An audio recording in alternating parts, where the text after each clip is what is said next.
Maragogiba recebe hoje Deise Ciocari.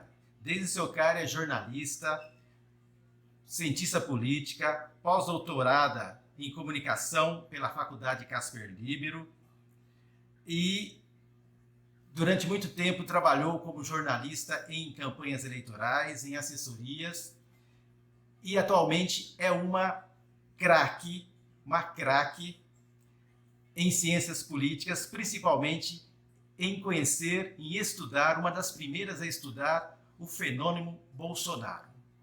Olá, Deise, tudo bem? Tudo bem. Prazer.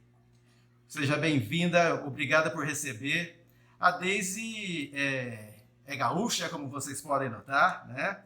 Ela estudou na PUC de São Paulo, fez ciências políticas, é mestrada lá em produtos midiáticos, jornalismo, entretenimento, né? É triatleta por paixão, né? Ou seja, ela corre, pedala, nada, né?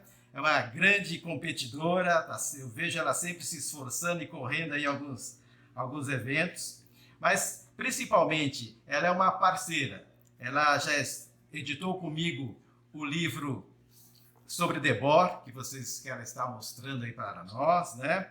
É um livro muito legal, organizado por mim, pela Deise e pela Mara Rovida, né? Ela faz parte da Academia de Letras dos municípios do Rio Grande do Sul, né? E ela tem uma pesquisa atual, a mais atual, publicada, que é a construção da imagem do presidente Jair Bolsonaro. Bom, nós vamos falando do decorrer do nosso bate-papo, Deise, sobre essa questão. Eu gostaria apenas que você me contasse um pouco da sua trajetória acadêmica e, ao mesmo tempo, profissional, que você, inclusive, trabalhou em Brasília, não é isso? Eu vou começar pela profissional, porque ela veio antes da acadêmica, né? Eu me formei em jornalismo no Rio Grande do Sul em 2002. E naquela época eu nem imaginava trabalhar com política. Assim, eu trabalhei primeiro com assessoria de imprensa, mas eu não gostei na época, assim, eu achava que eu tinha que passar por redação, assim, esse era o ponto. E aí eu fui trabalhar em algumas redações no interior do Rio Grande do Sul, cheguei a ser chefe de redação de alguns municípios em Santiago, e aí acabei gostando muito. Eu achei que eu ia viver o resto da vida trabalhando com redação, ganhei alguns prêmios lá por jornalismo investigativo. Só que no meio dessa história, de repente eu me vi na campanha para governo do estado da Ieda Cruzes, que acabou se elegendo. Isso foi em 2004, se eu não me engano. Eu entrei lá como uma estagiária mesmo, de mídias digitais na época, e o nosso site, naquele período, foi eleito o melhor site de política do país, o segundo melhor site de política do país. Aí lá eu conheci o atual ministro da Casa Civil, o Onyx Lorenzoni, porque ele tinha indicado o vice da Ieda, que era o Paulo Feijó na época, e conheci o Onyx lá, ele gostou do meu trabalho e me chamou para ir para Brasília. Aí eu fiquei 10 anos em Brasília trabalhando na liderança do Democratas, que era o antigo PFL, e fiquei até 2012. Saí eventualmente de Brasília para trabalhar em algumas campanhas eleitorais, trabalhei em campanhas, na campanha de 2010 do José Serra para a presidência da República, nós perdemos para Dilma Rousseff. E continuei em Brasília até 2012, que foi quando me deu a vontade de trabalhar de ir para a academia. E tudo começou porque eu mandava muitas matérias para jornais, óbvio. Uma vez a Eliane Cantanhede me respondeu um e-mail, eu tinha mandado um texto gigante para ela, assim, explicando um projeto de lei que eu já nem lembro qual era. E eu lembro que a Eliane me falou assim: Deise, se tu continuar me mandando esses textos gigantes, eu não vou conseguir ler. Eu preciso de uma foto que impacte e uma frase que impacte. E aí eu parei para pensar assim, peraí, eu não estou entendendo mais nada de jornalismo. E aí eu fui pesquisar sobre mestrado e eu me interessei por mestrado na Casper Libero. Prestei, passei, isso foi em 2012, aí eu avisei o Onyx Lorenzoni, que na época era deputado. Meus dois chefes mais diretos eram o Onyx Lorenzoni e o Ronaldo Caiado. O Ronaldo Caiado hoje é governador em Goiás. Eu avisei eles e disse, olha, eu estou saindo para fazer mestrado, mas eu volto. Depois de 2 anos. E aí vim para Casper Libero em São Paulo, me apaixonei, e aí comecei a trabalhar muito no grupo de pesquisa Comunicação e Sociedade do Espetáculo, que a gente faz parte. O professor Cláudio Coelho falou, olha, eu fiz o meu mestrado em imagem e política, eu analisei as campanhas municipais de 2012 em São Paulo, Rio de Janeiro e Porto Alegre. E aí a professora Cláudia falou, olha, já que tu gostou tanto de trabalhar imagem e política, por que tu não emenda isso tudo e faz um doutorado em discurso, né? Vai para a ciência política e fecha esse teu pensamento. E aí eu fui para a PUC de São Paulo, fui orientada pela Vera Chaia e fiz o doutorado em ciência política, que foi maravilhoso, assim. Aí eu comecei a trabalhar mais com discurso.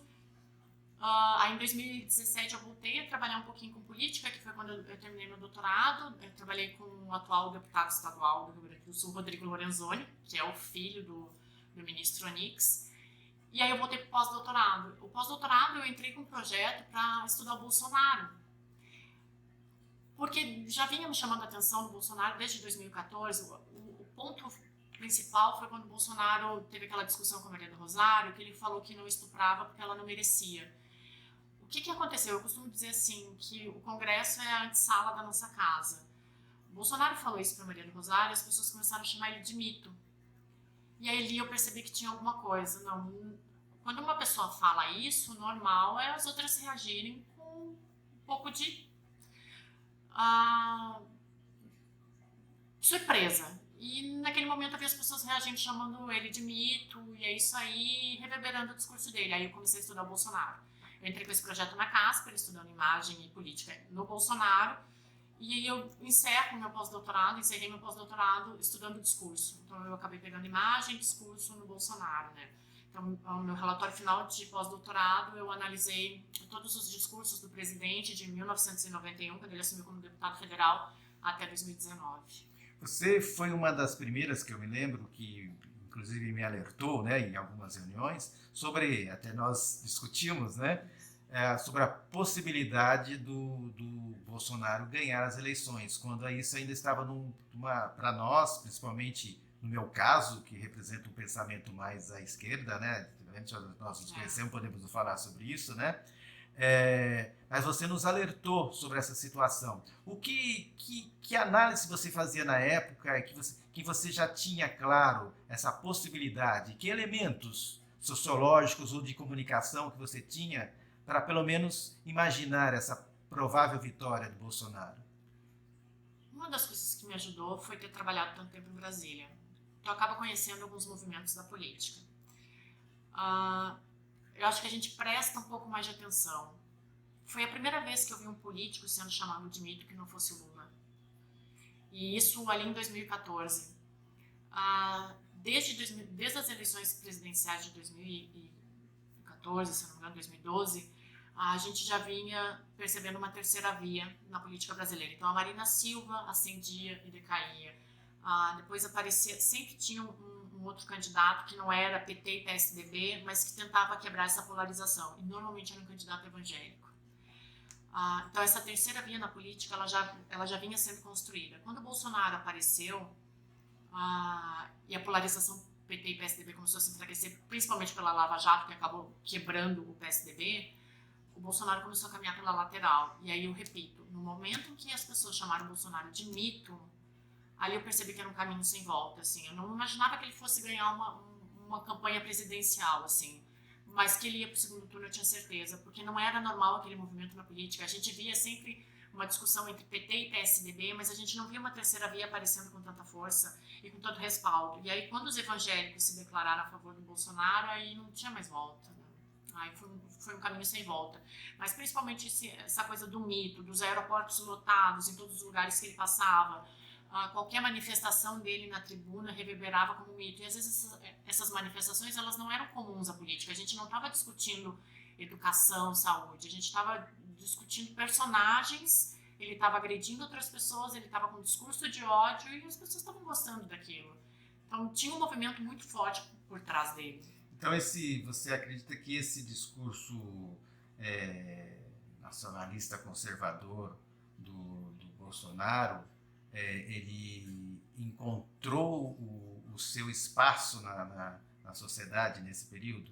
Ele encontrou por causa da Lava Jato. A Lava Jato, acho que ela expôs as chagas da corrupção do PT e do PSDB. Então a gente procurava uma terceira via. O Bolsonaro veio com essa terceira via, ele veio desde sempre, e aí, como eu te falei, eu peguei todos os discursos dele desde 1991, ele sempre veio com um discurso nacionalista muito forte. E o que acontece? A gente, numa sociedade que está deflagrada pela corrupção, quando volta um discurso nacionalista de Deus, Pátria e Família, Deus, Pátria e Família a gente conhece. Se vem um candidato progressista, eu vou dar um exemplo aqui apenas para respaldar, mas, por exemplo, quando vem o Boulos e quer discutir aborto na eleição e a gente está tão estupefato com tudo que está acontecendo, e o aborto a gente não conhece, a gente não conhece as consequências disso, o Bolsonaro ganha força, porque o passado eu conheço, eu sei que Deus, Pátria e Família funciona. Agora, conversar sobre aborto, sobre casamento homossexual, eu não tenho exemplos disso, isso é uma coisa nova no mundo inteiro, então eu não tenho segurança em relação a isso. Ao discurso do Bolsonaro eu tenho, Deus, Pátria e Família eu conheço. Pátria e Família. Uma questão. Durante principalmente os primeiros momentos do governo Bolsonaro, de certa forma ficou meio claro uma divisão entre olavistas e não olavistas, né? O que isso de fato influenciou no governo do Bolsonaro, ou pode influenciar essa polaridade entre dois setores dentro do próprio governo? Isso é uma grande preocupação. Assim, eu sempre falo, o grande problema do governo Bolsonaro, desde o dia 1, é falta de diplomacia. Então, ele não sabe conversar nem com a oposição, nem com o Congresso, e nem com quem está dentro do governo dele. Ele suspeita de todo mundo. As únicas pessoas que estão seguras no governo dele são os filhos dele. Nem o Olavo de Carvalho tá. Essa polarização dentro do governo, ela gera insegurança. Então, tem uma ala, como tu mesmo falou, tem uma ala muito bem dividida dentro do governo Bolsonaro. Isso nunca é positivo. Tu pode governar e deve governar como oposição, né? É o nosso presidencialismo de coalizão. Agora, tu governar como oposição dentro do teu governo não é salutar. O que eu acredito que possa acontecer, isso é cada vez mais um racha. A gente está vendo esse racha acontecer desde o dia 1 do governo Bolsonaro, com a queda do Bebiano e com a queda de outros ministros, e muitos deles provocados por uma rixa com o Olavo de Carvalho, porque não acreditam e não concordam com o que ele pensa. Isso de forma alguma é positiva. Se tu não consegue trabalhar unido com a tua equipe, isso a gente pode falar em qualquer escritório, em qualquer setor de uma empresa. Se tu não consegue trabalhar unido com a tua equipe, não vai para frente. Imagina no governo federal. Essa rixa com o Olavo de Carvalho, eu acho que é muito mais... O Bolsonaro vê nele talvez uma segurança técnica que ele mesmo não tenha. Porque se ele tivesse essa segurança, ele não ia estar procurando o Olavo de Carvalho. Então, a impressão que eu tenho, olhando os discursos dele, é que ele vê no Olavo de Carvalho assim, não, ele é um cara estudado, né? Porque ele se declara assim, e a maioria dos seus seguidores o declara assim. Então, ele é um cara estudado, ele pode me dar informação técnica que eu não tenho. Uma coisa, me parece, há um sentimento em algumas pessoas também, de que essa questão dele se envolver com polêmicas, né, midiáticas, seja ela qual for, dessas inúmeras que ele tem sido, né, participado, é de propósito. Você acha que isso é de propósito ou é da essência? Você que conhece ele, conhece aquele mundo há muito tempo, ou é da própria essência do Bolsonaro? Gilberto, quando eu comecei a analisar os discursos dele, primeiro eu fiz uma análise quantitativa. Aí eu peguei 1991 a 2019. E no gráfico, eu publiquei um artigo sobre isso na revista Lumina. No gráfico aparece assim, os discursos dele sempre mantém mais ou menos uma linha, 70, 80 discursos por ano. Eu percebi que no ano de 2000 caiu drasticamente. Ele fez, acho que 20 discursos na tribuna. Posso estar um pouco enganada em relação a isso, mas é por aí o número. Aí eu parei e voltei, o que aconteceu no ano de 2000? E aí eu fui procurar, aí foi quando eu comecei a fazer pesquisa qualitativa. Fui procurar as notas taquigráficas de todos os discursos do Bolsonaro. No ano de 2000 ele estava sendo processado pelos seus colegas de Câmara dos Deputados por quebra de decoro, porque ele falava muito palavrão enquanto ele subia a tribuna. Então, e todos os discursos dele, até o período eleitoral, todos os discursos dele eram militares. Então, ele nunca defendeu saúde, ele nunca defendeu educação, eram discursos extremamente militares. Ele começou com um discurso evangélico a partir do pleito eleitoral da pré-campanha, como a gente fala. O que isso quer dizer? Ele sempre foi polêmico dentro do nicho dele. Ele surgiu para a imprensa em 2014, quando ele falou para Maria do Rosário que não estupraria porque ela não merecia. O que acontece? A partir daí ele começou a ter uma grande reverberação da mídia e das pessoas. E aí ele começou a se envolver em polêmica, porque tecnicamente ele não se sustenta.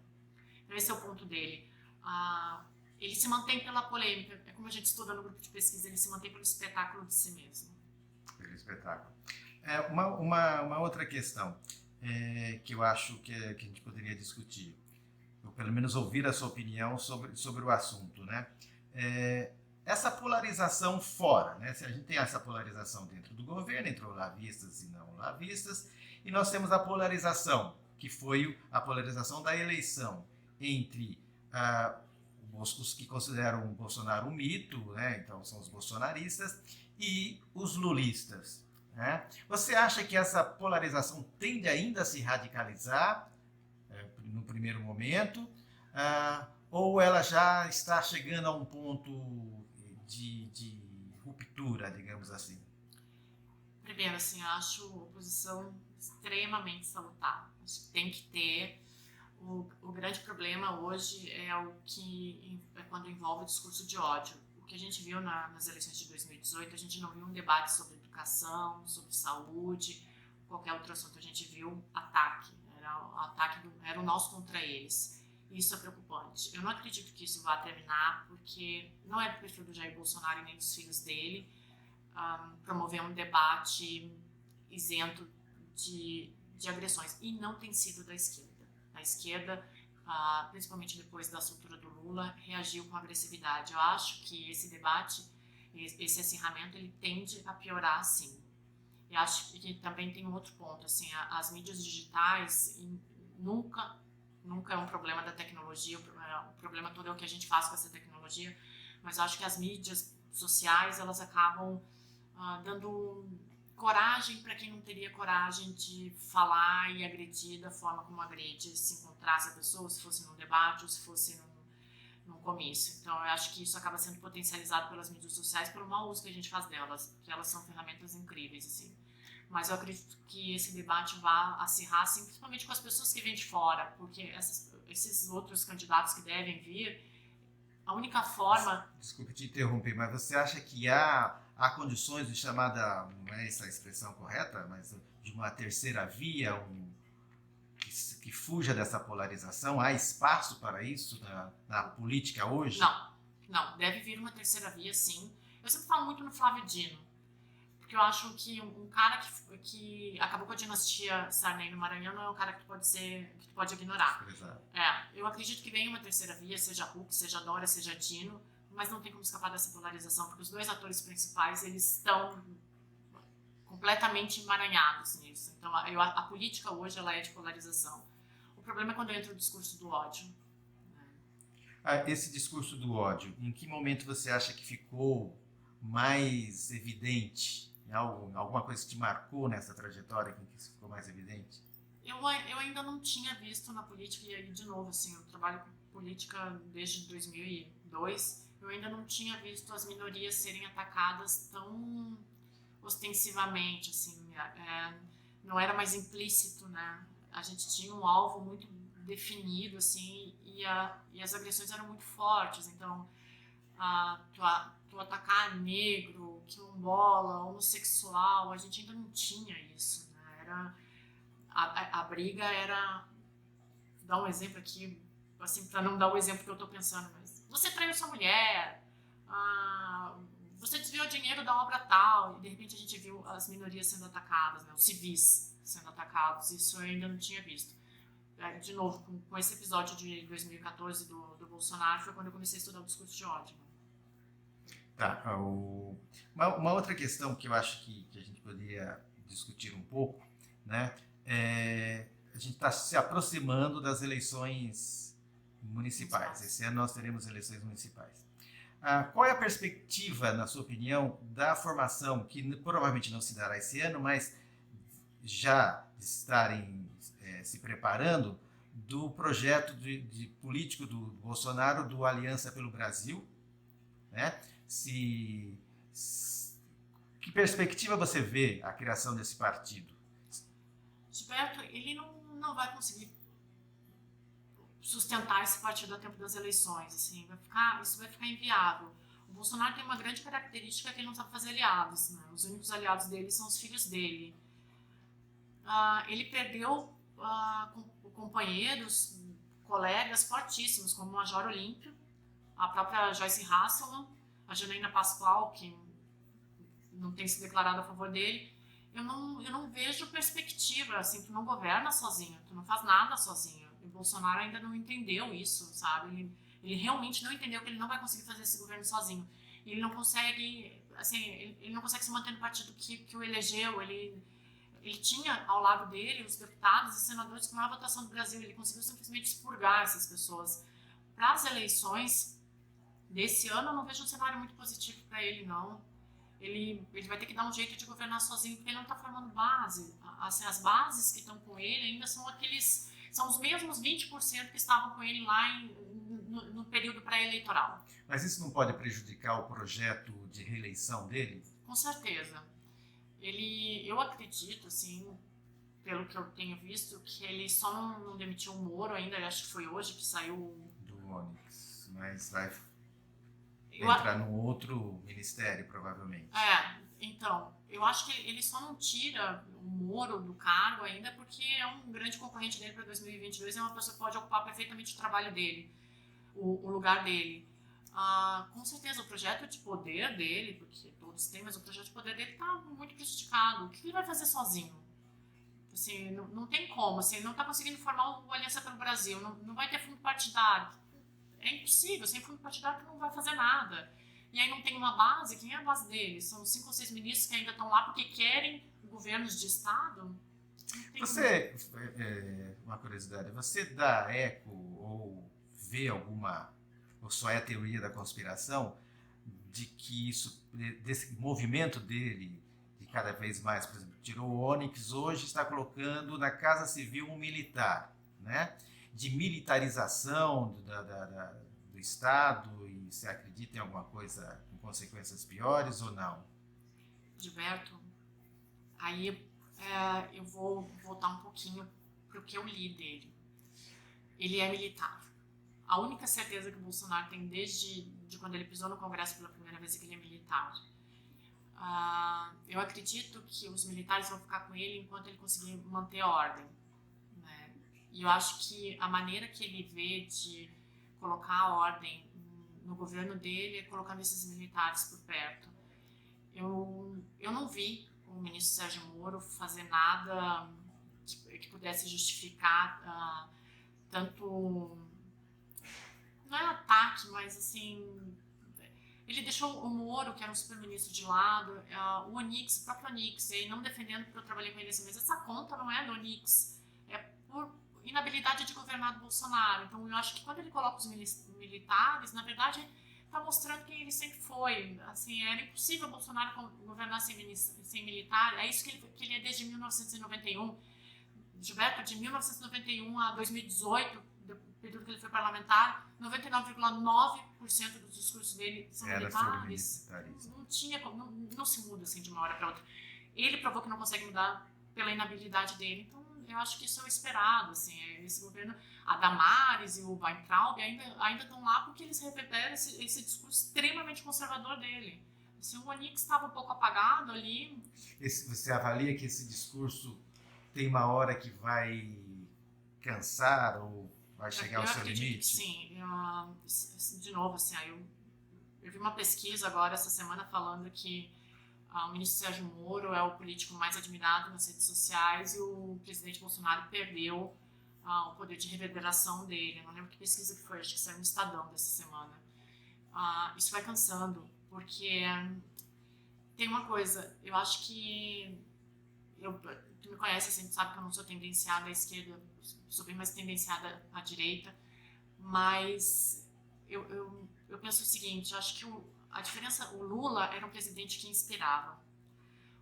O Bolsonaro, até agora, ele está sobrevivendo de polêmicas. Uma hora isso vai cansar, porque a gente não vai aguentar 4 anos de ataques, de polêmicas, de ataques a jornalistas, ataques às instituições. Eu acho que isso é extremamente problemático. A gente já viu o que esses ataques às instituições fizeram com o país em outros momentos. uma hora isso cansa, não se sustenta. Democracia nenhuma se sustenta só com espetáculo. Só com espetáculo. Voltando ainda, porque é uma questão que eu gosto, você citou o Flávio Dino, mas eu queria ouvir de você, da sua experiência, principalmente com partidos, vamos dizer, do centro-direita, da centro-direita, na perspectiva de construção de uma candidatura, que não esteja posta no momento, mas quais as condições que essa candidatura teria que ter, né, para poder fugir um pouco dessa polaridade entre Bolsonaro, de um lado, e PT, o petismo, ou essa ala da esquerda, de outro. Há espaço, né, a médio e curto prazo para uma construção de uma boa candidatura no campo da centro-esquerda ou centro-direita? Eu acredito que sim. Eu acho que um candidato hoje, de novo, ele tem que fugir desse discurso do ódio. Eu ia dizer polarização, mas polarização não é a palavra. Tem que fugir desses ataques. Eu acho que nas últimas eleições ficou bem claro que a gente está um pouco saturado disso, né? Então, um candidato que vier agora, e eu acho que esse é um candidato, pessoa que eu vou citar, o governador do Rio Grande do Sul, Eduardo Leite, tem uma frase que eu acho maravilhosa, que ele fala assim: o desafio nesses nossos tempos hoje é ser ponderado. Eu nunca acreditei no potencial político do Rodrigo Maia, mas ele tem demonstrado ser um grande articulador. Não acredito que ele seja um potencial para 2022, posso estar errado assim, mas sou mais o Eduardo Leite nesse ponto.